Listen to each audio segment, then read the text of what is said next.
Bom, então, a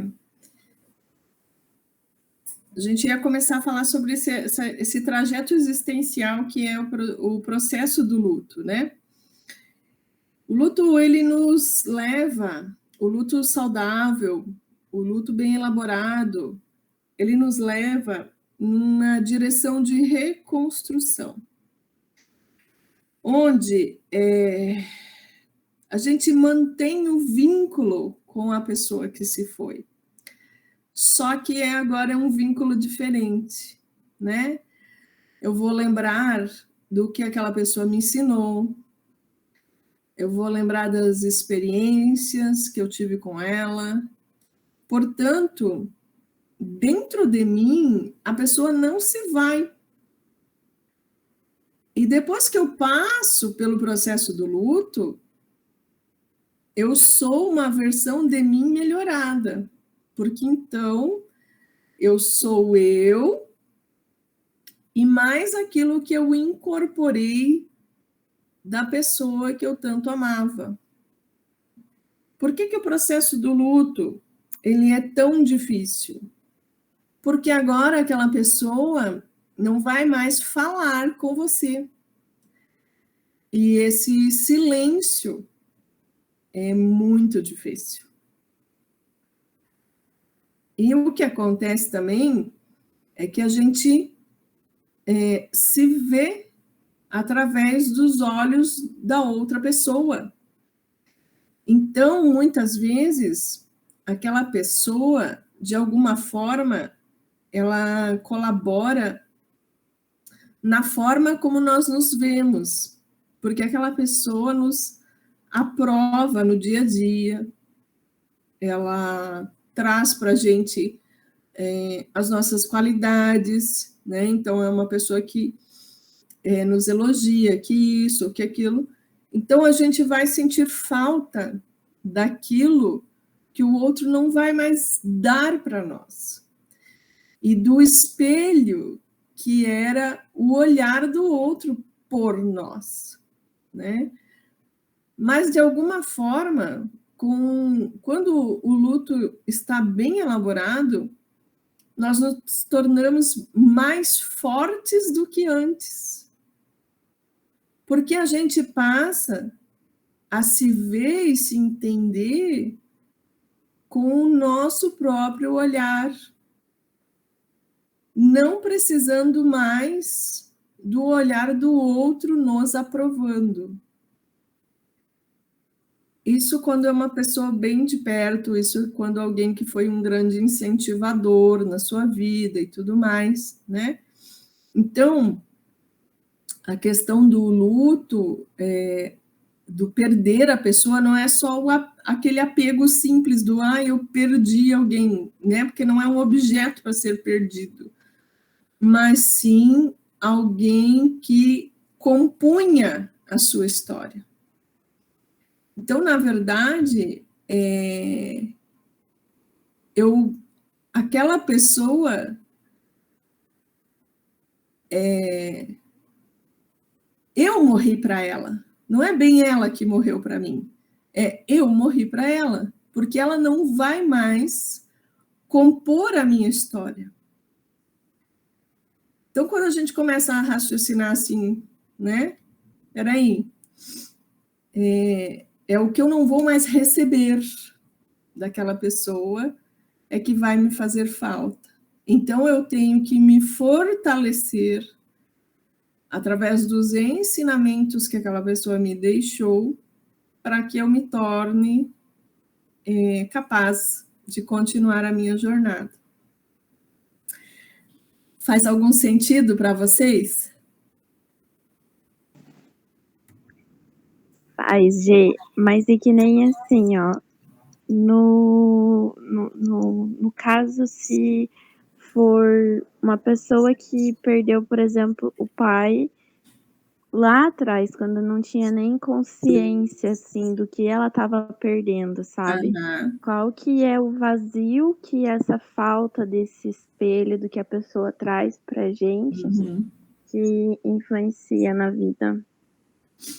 Então, Esse é um caso típico para ir para terapia, porque como foi uma perda da infância, tem que curar a criança ferida, né? Você tem que tratar a criança que perdeu. E, na verdade, talvez você esteja chorando aquilo que não teve com aquela pessoa. A oportunidade de ter mais momentos com aquela pessoa que não houve para você, né? Então, e aí vem todas as fases do luto, que uma criança não elabora tão bem assim, né? Sim, verdade. Até eu tenho buscado tentar entender que as pessoas me contem mais sobre personalidade, história, vivências da, daquela época, assim. E depois que eu descobri, assim, muita coisa, eu tive que correr muito atrás e descobrir muita coisa dele para eu ficar um pouco mais confortável. Hoje eu já não me sinto um buraco, um vazio tão grande, eu já consigo perdoar um pouco melhor. Porque olha que engraçado, eu culpava uma pessoa de ter morrido que ela nem tinha culpa que ela morreu, entendeu? Então, é bem complicado mesmo. É que daí tem aquele sentimento, como assim você me abandonou, né? Quem te deu o direito de você ir embora sem a gente ter Sim. oportunidade de ter uma vida juntos, né? Bom, Rô, quer falar alguma coisa? Adri, como é que você enxerga a aceitação da morte? Como é que isso funciona na tua visão? Olha, esse é um tema que para mim antigamente era muito delicado. Tanto é que às vezes só de pensar que um dia minha mãe iria morrer, eu já entrava em desespero, já começava a chorar. Aí eu ficava brava até com Deus, né? Tipo, não, minha mãe só pode morrer velhinha. Então eu tinha essa dificuldade muito grande de lidar com a perda, né? De imaginar esse lugar ausente dessas pessoas. Mas hoje, principalmente com o fato de estudar, eu gosto muito de acompanhar vídeos de experiência de quase morte, os relatos dessas pessoas fizeram com que eu entendesse que esse lugar aqui não é o nosso lugar. A gente só está de passagem por aqui. Uhum. Então, essas pessoas, a gente tem o privilégio de conviver com elas por um tempo, né, aqui, mas a gente vai se reencontrar.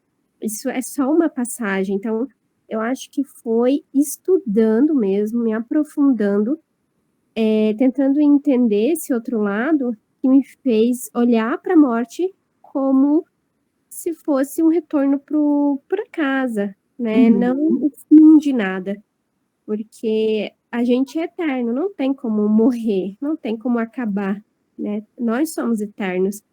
Então, isso traz esse conforto de saber que as pessoas que eu amo nunca vão deixar de existir e que provavelmente, quando elas passarem desse lugar, né, espero que elas estejam num lugar muito melhor. Eu hoje entendo que o que eu vou ter que aprender a lidar é com a saudade, né? Com a falta que essas pessoas vão fazer de falar com elas, de ter elas toda vez que eu precisar, mas isso é um processo natural que a gente tem que aprender a lidar, e eu acho assim que para lidar com qualquer tipo de situação difícil, a gente tem que aceitar. A dificuldade de lidar, às vezes, com a morte é porque a gente cria uma resistência de não aceitar. Não significa que eu não vá sofrer. Eu vou sofrer, vou sentir a dor, vou chorar e tá tudo bem. Eu aceito essa dor, eu aceito viver esse luto e deixo aquele sentimento passar no momento que ele tiver que passar. Eu não me apego àquela dor, eu não me apego àquele sofrimento e não resisto a ele, porque quando a gente se apega a essa resistência, eu não deixo a pessoa ir embora, eu não deixo esse sentimento também de dor passar e ficar só a saudade. Então, hoje eu tenho essa facilidade maior a partir desse processo mesmo de buscando entender a morte, porque antes era muito difícil para mim. lembrando que cada um vive o luto um pouquinho diferente, né? Mas os estudos trazem que, em média, um luto pode durar até uns 2, 3 anos, né? E a partir de mais do que isso, é bem importante rever o seu processo de luto com apoio terapêutico, né? Então, assim, sentir a ausência, sentir uma saudadezinha um pouco mais dolorida por um tempo é bem normal, é bem natural. Como a Adri disse, acolha a sua dor, seja generoso com você mesmo e entenda que isso vai passar, porque a gente se reconstrói, né? A gente se molda com o passar do tempo. Então, existe as fases do luto, né? Aquela fase do negação, onde a gente acha que nada vai mudar, que tá tudo certo, eu sigo a minha vida, mas aí daqui a pouco entra na fase da raiva, né? Por que eu? Por que aquela pessoa teve que ir? Por que isso acontece comigo? Daí fica revoltado com Deus e tudo mais, né? É bem a fase da raiva. Nessa fase da raiva é muito comum a gente chorar muito, perder o sono, perder o apetite e tudo mais, né? Depois entra, às vezes entra na fase da depressão, às vezes entra na fase da barganha, ou elas oscilam também, né? Então, na fase da depressão, a gente não quer saber de nada, a pessoa não consegue terminar nada, começa coisas e não consegue seguir em frente, não tem energia, né, para seguir em frente, para terminar uma coisa. Na fase da barganha, a gente quer ressuscitar a pessoa a qualquer custo e acha que isso é possível, inclusive, né? Depois vem a fase da aceitação, aceitando que realmente aquela é uma situação que não volta mais, que a vida continua, que existe necessidade de fazer novos planos, traçar novos rumos e seguir em frente. Por quê? Porque tem mais gente ao nosso redor que também nós amamos, né? E essas pessoas que nós amamos e que estão aqui agora merecem a nossa atenção, o nosso tempo, né? E então focar para esse amar, não deixar de amar quem se foi, mas um amor no sentido do honrar, né? Do estar grato por ter tido um tempo de experiência com essa pessoa, às vezes breve, mas foi um tempo, foram aprendizados importantes. E depois amar as pessoas que estão ao nosso redor, né? A gente vê, às vezes, uma mãe fazendo luto de um filho, mas ela tem outros filhos, ela precisa seguir adiante, né? Algumas conseguem mais fácil, outras nem tanto, né? Eu tenho uma amiga, gente, que está quase 30 anos de luto pela filha, e ela criou os outros 2 filhos dela, falando mais da filha que morreu. E detalhe, essa filha morreu, ela não tinha 2 anos, então ela viveu muito pouco. Mas ela fala mais dessa criança que morreu do que os outros que foram crescendo e que tiveram histórias complexas, né? Uma vida completa, seguindo com ela, mas ela ainda dá mais atenção para o luto do que para esses 2 seres que cresceram precisando da atenção e do amor dela, mas que ela ainda focava no luto. E por mais que a gente fale, amiga, você precisa prestar mais atenção nos seus filhos que estão aqui, né? Você não vai deixar de amar a menina que se foi, mas pelo menos perto deles, procure não falar tanto da menina que se foi, preste mais atenção neles, no que eles estão alcançando, no que eles estão... Mas não tinha jeito. Ela, desde que Olha só, a Rosângela está contando que também tem um caso assim, que a pessoa faz até um jardim para quem já se foi. Eu acho isso tudo muito bonito, tá? Fazer um jardim para quem já se foi e tal, mas ainda assim, acho que é mais importante a gente juntar as forças e cuidar de quem está aqui, né? Porque senão o que vai acontecer? Quando essa pessoa que está aqui agora se for, como é que nós vamos lidar com isso, né? Como é que essa pessoa vai lidar se ela já não lidou bem com alguém que foi há muito, muito tempo, né? Então, há aí algo bem importante para ser tratado na personalidade dessa pessoa, né? Vamos colocar uma luz na vida dessa pessoa para que ela consiga lidar com um pouco mais de sobriedade e naturalidade em relação à questão da perda do ente querido, a questão né, da passagem transitória, questão da ida para um outro plano energético, enfim. Por que eu testei esses gatilhos todos na gente, tá? E daí depois quem quiser pode trazer ou só para mim ou no grupo os resultados, porque tem coisa aí que é bem importante trabalhar, sabe? Para quê? Para se fortalecer.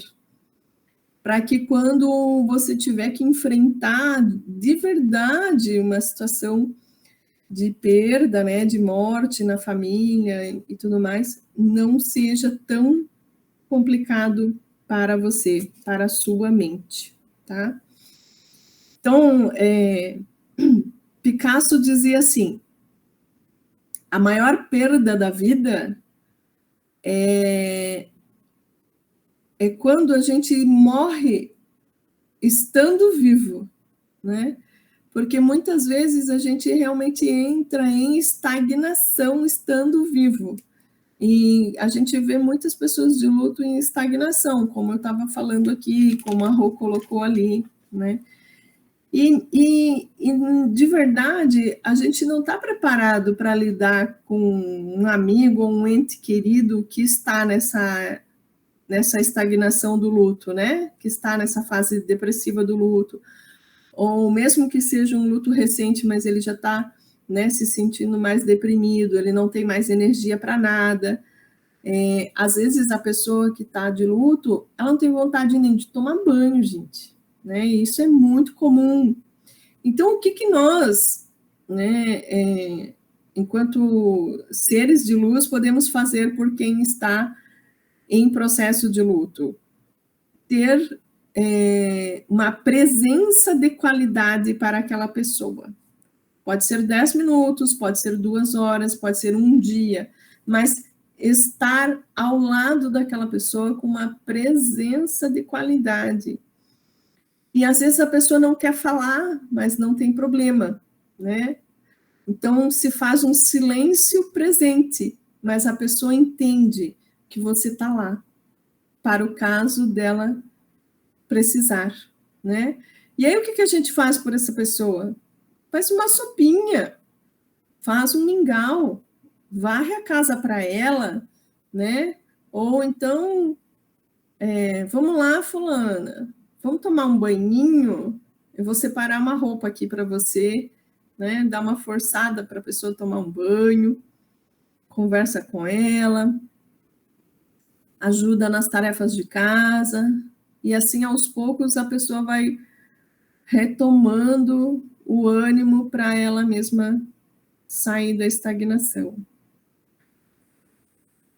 E às vezes a gente não sabe o que falar, né? Mas não tem problema. Estando lá já é muito bom. Rose, como é que é para você? Você que já vivenciou o estudo da Kabbalah, como que é visto a morte pela Kabbalah? Como é que você, hoje, depois de estudar, entende a morte? Como é que você entende o luto? Quer contar para a gente?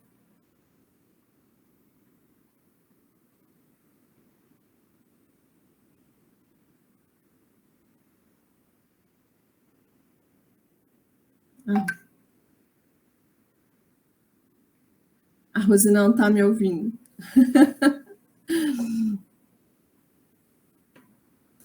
Mariana, quer contar um pouquinho sobre a tua experiência com o luto, com perda?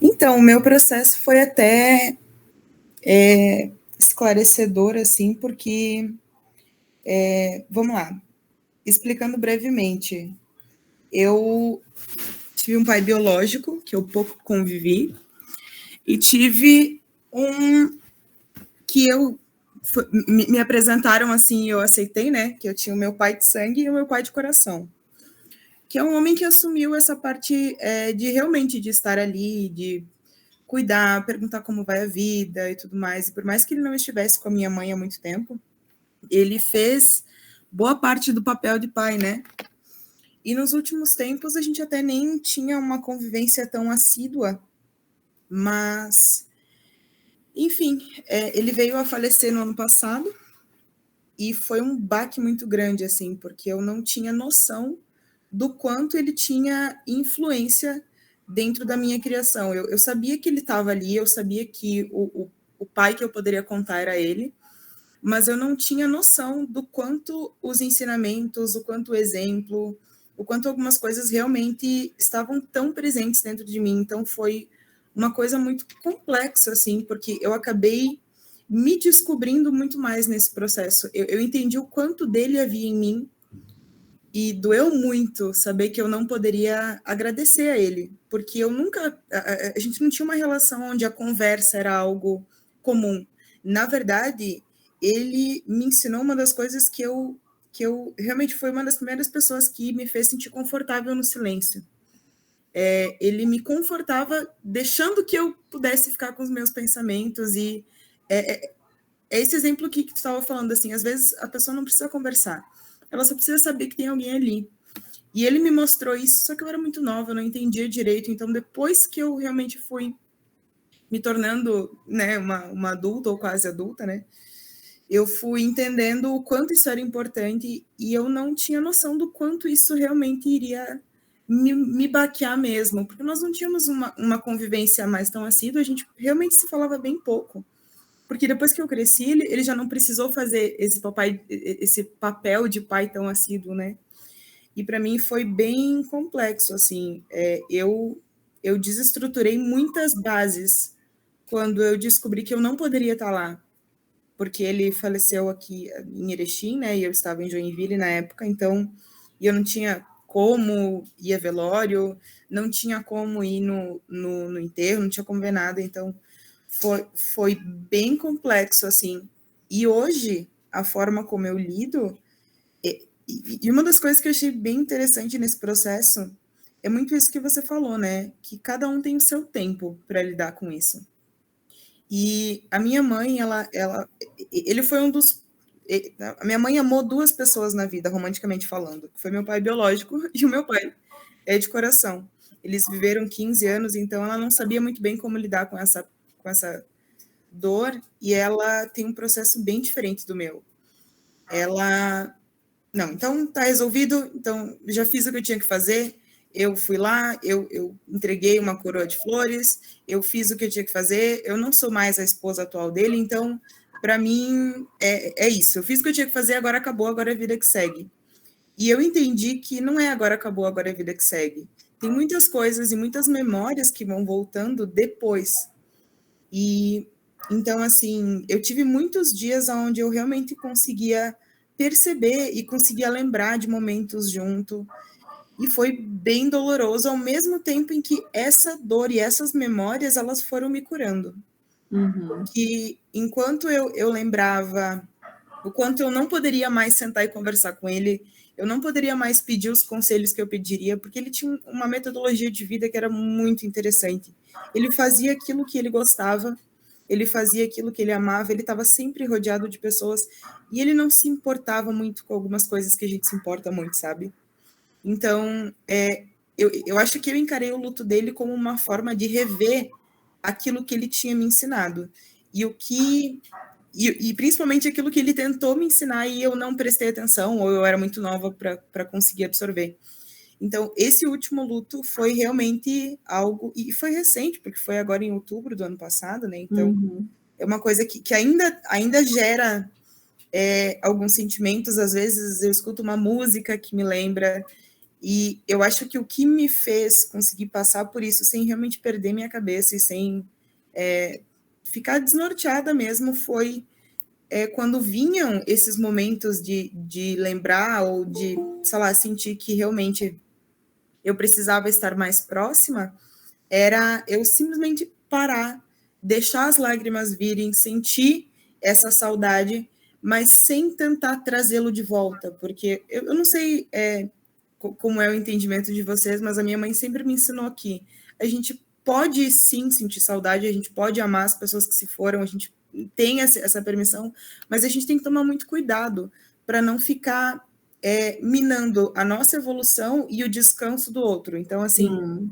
para não atrair pessoas que às vezes não têm um entendimento sobre o que é a morte, às vezes não entendem um pós-morte porque não acreditava em vida ou qualquer que seja a razão. Então, às vezes a gente fica falando muito, pensando muito, chorando muito. Ela me ensinou que a gente realmente atrai, assim, e que pra gente... A gente consegue amar, respeitar, honrar, sem perder a nossa evolução e sem ficar chamando o espírito da outra pessoa, sabe? Porque eu acho que você emanar esse amor é algo positivo, é dizer, então tá, então você fez parte da minha vida, eu aprendi com você, estou muito grata por ter tido a oportunidade de estar junto com você e ter aprendido essas coisas, mas espero que você esteja realmente melhor onde você está. Então, ter esse conhecimento, eu acho que foi o que realmente ajudou a passar por esse processo.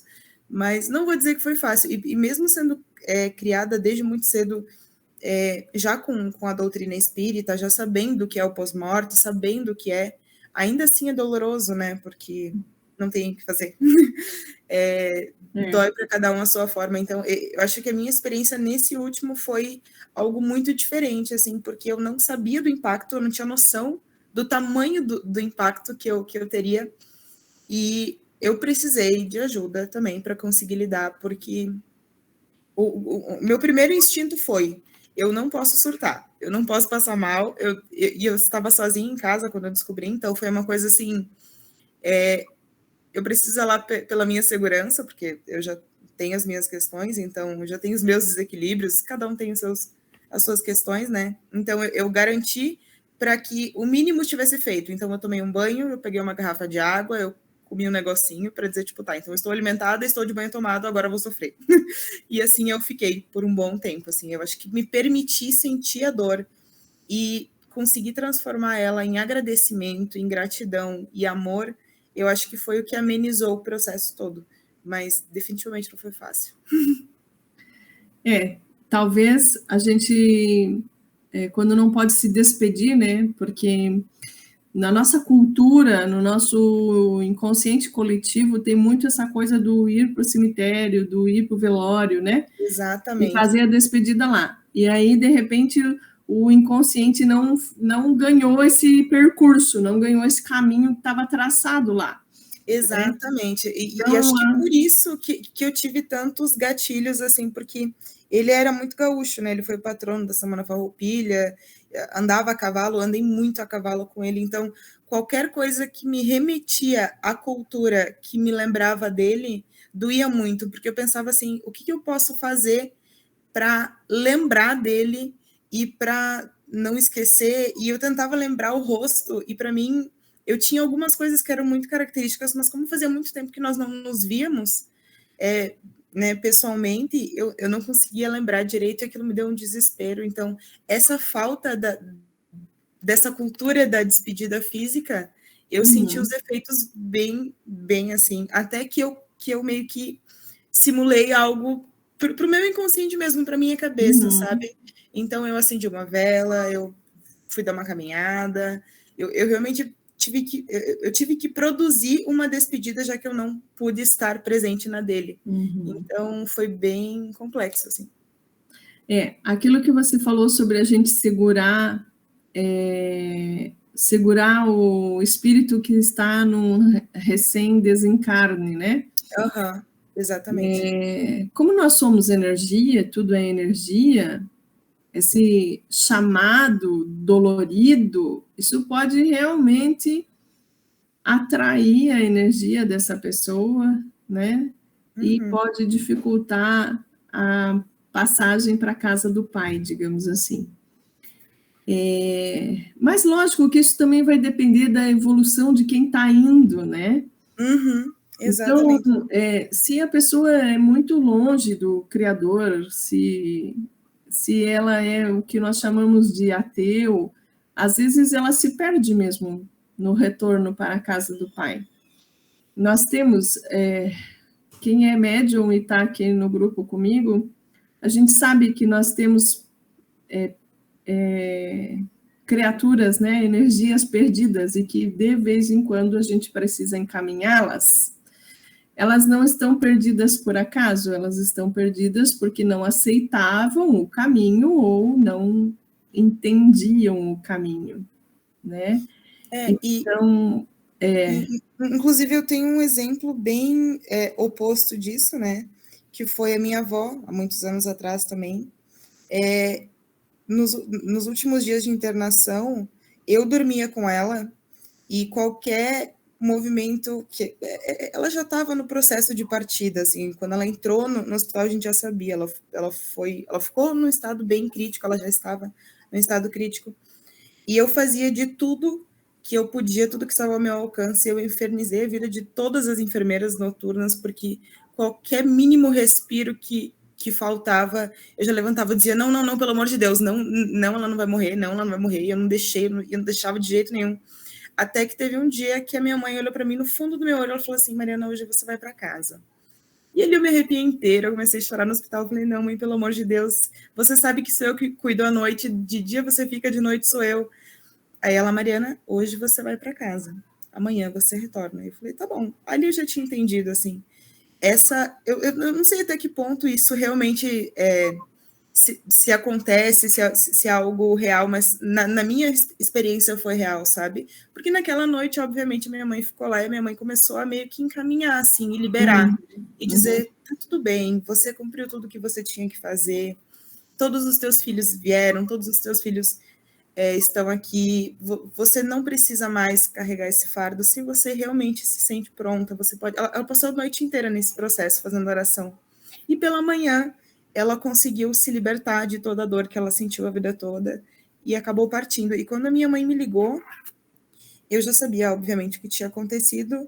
Minha mãe disse, olha, você pega a bolsa que a gente já tinha preparado, com a roupa e tudo mais, e pode vir para o hospital. Naquele momento, eu entendi a importância de você não prender um espírito ali, porque eu fiquei com o peso de, putz, eu segurei ela sofrendo por mais uma semana, sabe? Então, também foi uma questão. E depois disso, eu não sei como é a sua visão disso, Gê, porque a minha experiência foi essa. Você consegue me explicar melhor como é que funciona isso? Na verdade, essa energia da lamúria, principalmente para alguém que está meio que em coma, né? A pessoa em coma, ela está numa fase transitória, assim, entre o cá e o lá, né? A Adriana até falou sobre experiências de quase morte, né, Adri? Onde as pessoas vão, digamos, às vezes tem até uma parada cardíaca de alguns muitos segundos, ou até minutos, e daí voltam relatando coisas, ou pessoas que estão na UTI, né, que estão inconscientes, voltam contando muitas coisas. Então, quando a gente está com alguma pessoa nessa situação, assim, do tô quase indo, é muito importante a família não segurar. É muito importante a família... Não precisa nem expressar com palavras, porque quem está naquela situação de quase morte, ela entende a energia. Ela vai escutar teu pensamento, tá? Pois é. Então... Eu segurei ela de toda forma. Você não vai, não, pelo amor de Deus. Então, é muito importante, assim, a pessoa, a família dizer... que está grata pela história, né? Mas que ela já é o momento, ela já pode descansar, que a missão dela já foi cumprida, né? Que a família dá conta de viver sozinha, que ela não precisa se preocupar, que agora é a hora dela fazer um caminho, né? Para encontrar com o Criador, né? Que existem outros parentes já estão esperando, e isso tudo é muito comum, né? Então, esse liberar, mas tem que ser um liberar de coração, De né? coração. Não pode ser só palavras de intenção, tem que ser uma vibração real de libertação, né? E isso acontece muitos, eu já ouvi muitos relatos de que realmente, então, alguém muito importante para quem estava nessa situação de estou quase indo, ir lá e falar assim, agora chega, você já pode ir. E a pessoa... Foi exatamente o que aconteceu com a minha avó. E ainda teve uma situação bem chata dentro da família, porque ela tinha enterrado o meu avô fazia nem 3 meses, então, assim, ela já estava num processo onde ela realmente não estava bem, mas ninguém acreditava na seriedade do quanto ela já estava indo, entendeu? Uhum. E eu e minha mãe, a gente já, como nós ficamos cuidando dela nos últimos 2 anos, deles, na verdade, né? A gente tirou 2 anos para realmente se dedicar a, tudo bem, a gente vai cuidar de vocês enquanto for necessário. E a família não acreditava de jeito nenhum que nós estávamos nesse processo e que ela estava quase indo. Interessante você falar que a sua avó faleceu 3 meses depois do seu avô. Não, ela esperou ficar tudo pronto. Ela esperou literalmente tudo ficar pronto. Ela escolheu o caixão, ela organizou e ela já não estava tão lúcida assim, porque ela era a pessoa que estava doente. Uhum. Ele não estava doente, ele foi súbito. Então foi um baque muito grande, assim.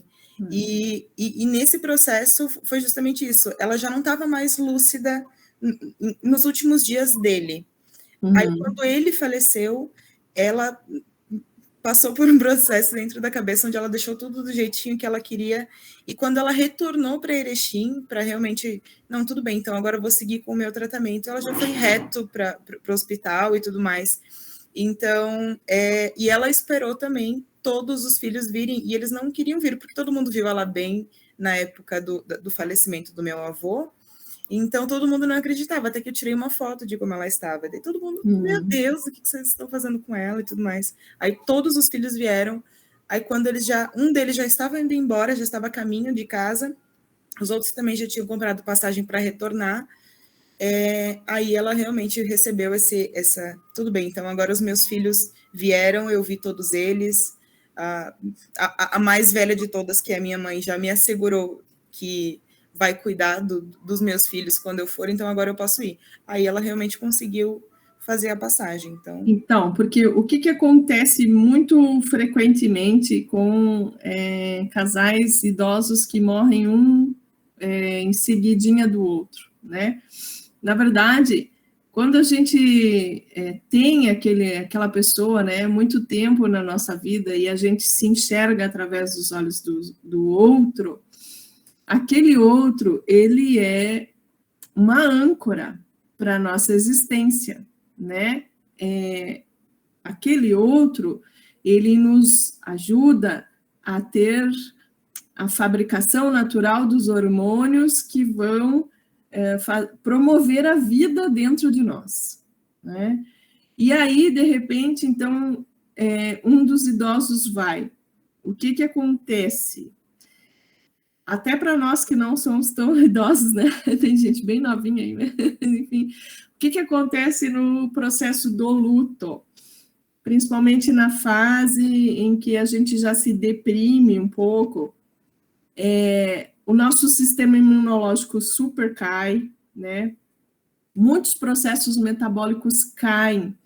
Então, a nossa manutenção da vida na fase do luto também existe um declínio bem grande. E aí, se a pessoa já é idosa, se ela já tem alguma comorbidade, então isso se acentua muito. Por isso que é tão comum, né, logo depois de um tempo, alguns meses, em um ano e tal, a segunda pessoa do casal também se vai. É porque realmente o corpinho, ele começa a desfalecer junto, porque estava ancorada a vida, o vigor e a felicidade naquele relacionamento que não vai existir mais. Exatamente. Então, é um luto bem importante. E um detalhe bem importante, é muito curioso essa história, assim, porque o meu avô ele foi cadeirante por mais de 20 anos, assim. Então, a minha avó era absolutamente tudo para ele. Ela que cortava uma mão e dava na mão, tudo assim, tudo era em volta dela. Quando ela chegou numa fase do tratamento onde ela já estava delirando, ela já não conseguia mais, aconteceu justamente isso, essa queda imunológica nele. Uhum. E a gente não reparou, porque nós estávamos tão focados em cuidar dela, que ele era o ponto forte da relação. Até que, e um detalhe bem curioso, o meu avô nunca foi muito religioso, assim, a minha avó, muito devota da Nossa Senhora de Fátima, mas ele não era muito religioso, ele acompanhava ela e tudo mais, mas ele, por ela, sabe? É uma história de amor bem, bem interessante. E ele sempre falou para todos os filhos que ele havia feito um acordo com Deus, que Deus não deixaria que ele vivesse sem ela, e que levaria ele antes, porque ele não aguentaria viver sem ela. E a gente sempre achava isso muito bonito e tudo mais, mas a gente nunca deu muita bola, assim. E quando aconteceu, a gente pensou, putz, e não é que Deus sabe cumprir os acordos, porque com o meu avô ele cumpriu, porque ele levou ele antes, porque ele não teria condições nenhuma de viver num mundo onde a minha avó não existisse mais. Tanto que ele declinou muito quando ela não estava muito bem. Uhum. E daí, essa é sua avó materna? Da parte da mãe. Então, teve o meu avô e minha avó. Olha, que bonito, hein? Olha, você sabe que nos ombros da sua mãe estão segurando o seu avô e a sua avó? Assim... E a força também vem deles? Exatamente.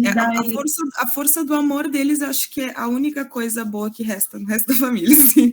Não, desculpa, a gente não pode pensar dessa forma, mas isso, né? O que eu consigo tirar da minha família materna realmente é o amor que eu tenho, porque realmente é uma história de amor puro, porque você vê histórias de pessoas mais idosas, assim, há muito tempo atrás, normalmente tem alguma história que não é muito bacana, que às vezes é um casamento meio forçado, e no caso deles foi o oposto, eles brigaram com tudo e com todos para conseguirem se unir, então o amor deles acho que é uma coisa bem interessante, assim. Nossa, agora até já nem faz sentido com tudo que eu falei no começo da aula, eu vou ter que repensar tudo isso. Pelo amor de Deus, me dá uma horinha com você, que eu tô precisando trabalhar os negócios.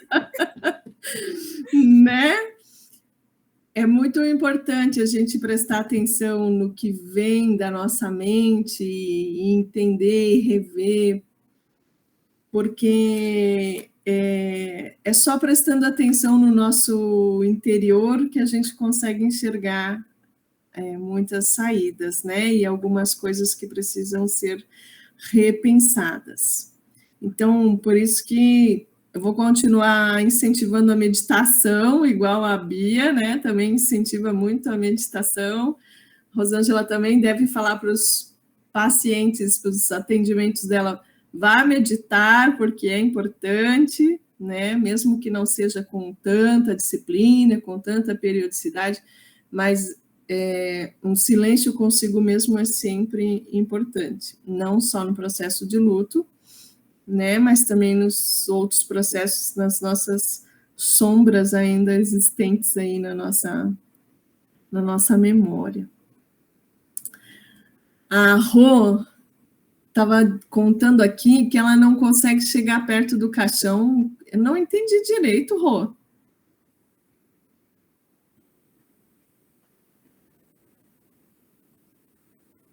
Oi, Gê. Não, é que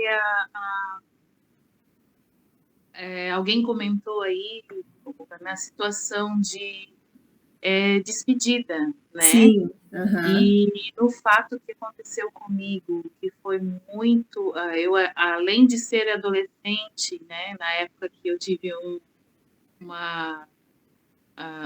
luto muito grande, não vou dizer perda hoje, porque hoje eu entendo, né? Uhum. foi uma pessoa, uma prima, essa história acho que tu deve lembrar, né? Sim. Uma prima irmã que morava junto com a gente aqui. E na época eu tinha 17 anos e ela tinha 19 e deu meningite meningocócica. E no mesmo dia que ela foi para o hospital, ela faleceu. Então, para mim foi um luto, assim, foi um sofrimento muito grande. E passei por todas aquelas fases que você falou ali, de não entender como que uma pessoa tão jovem, alegre, ela era uma pessoa muito boa de coração e muito feliz, né? E eu não entendia por que tinha acontecido isso e levado ela da gente, Deus ter levado ela da gente, né? Eu pensava assim. Uhum. E o que mais me doía também com essa situação, a despedida, porque pelo fato da doença eles lacraram o caixão. Ah, E eu, sim. mesmo estando lá para me despedir dela, eu não entendia com essa situação toda que eu não podia ver ela lá, né? Sabia que ela estava lá, mas ao mesmo tempo batia aquela coisa, será que é ela mesma? Será que ela não está viva? Começa a acontecer um monte de pensamentos doidos, né? Que a gente não consegue entender. E eu coloquei ali que é interessante esse fato de despedida, porque no meu caso, né, mesmo eu estando lá, só pelo fato de o caixão estar lacrado e eu não conseguir ver a pessoa, eu queria me despedir, né?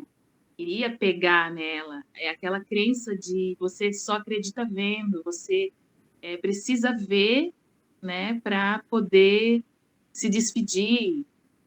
E hoje, né, eu entendo que não é bem assim, né? Hoje eu entendo que ela cumpriu a missão dela aqui na Terra e, e, e ela, hoje eu entendo e sei que ela está de lá da onde ela está, de um lugar muito, como que eu posso dizer, num lugar especial como ela, né, de luz, cuidando de todos nós aqui, né? Né? Eu tive até confirmações disso. Uhum. E hoje eu entendo que isso foi só um aprendizado para todos nós. Todos nós aqui, eu e minha mãe, a gente entrou em depressão na época, porque a gente não se conformava.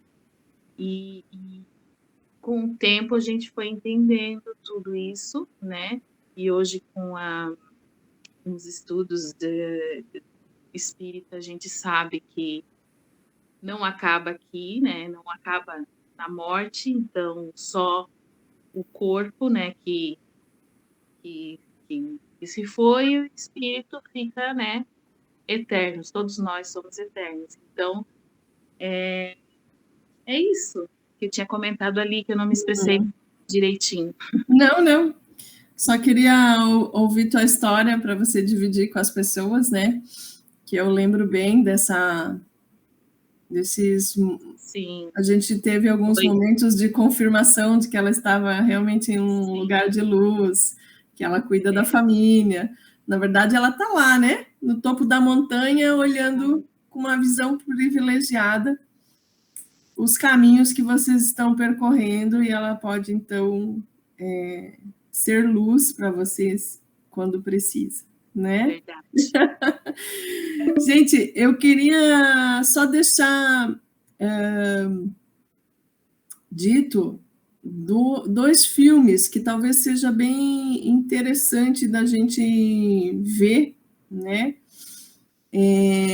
Um filme chama-se Nosso Lar. Então, é um médico que ele vem a óbito porque ele tem uma doença, né? uma doença adquirida por não cuidar direito do corpo, então ele tinha hábitos noturnos e ele fumava, então ele pegava sereno, fumava, deu deu uma infecção pulmonar e ele se foi, né? E aí, o restante do filme é ele chegando no plano espiritual e a dificuldade dele entender as coisas referentes à vida após a morte. Então, é muito interessante esse filme, O Nosso Lar, né? Inclusive, ele fala sobre essa questão do poder da oração, da gente orar por quem já foi, mas um orar com amor, assim, com gratidão, né? Com muita gratidão por tudo aquilo que a pessoa pôde fazer por nós, né? Isso é bem, bem interessante. E tem um outro filme que conta uma experiência de alunos de medicina fazendo experiências de quase morte. Isso eu não estou lembrando do título, mas eu vou buscar ali no Netflix e depois eu passo para vocês, tá? Mas O Nosso Lar é muito interessante, sobre a questão da chegada no outro plano, sobre a questão, né, do cuidar do corpo. Então, o que acontece? Como ele não cuidou do corpo, a vibração dele ficou baixa, né? Então, zelar pela nossa casa, que é esse corpinho, também traz a nossa vibração mais para cima e facilita a nossa partida também, né? Nosso caminho para chegar até lá, na morada do Pai. Bom, gente, o Mitch já está me avisando aqui novamente que o nosso tempo já está acabando, né? Então, eu vou me despedindo de vocês. Se alguém quiser colocar mais alguma coisa, coloca lá no chat, né, no WhatsApp do grupo e tal, para contar mais alguma coisa. Eu vou propor uma dinâmica que a gente coloque todo dia em pauta o exercício da montanha, para uma incentivar a outra, né?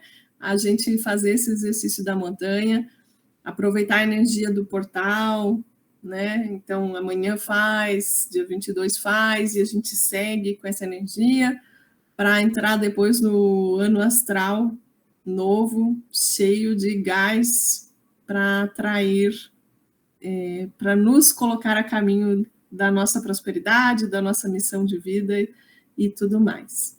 Tá certo? Então, gratidão. Namaskar. Tchau, Darcy. Tchau, meninas. Que a semana de vocês seja muito abençoada, cheia de energias, e que a gente possa se fortalecer uma com as outras, certo? Beijo grande no coração, a gente se fala.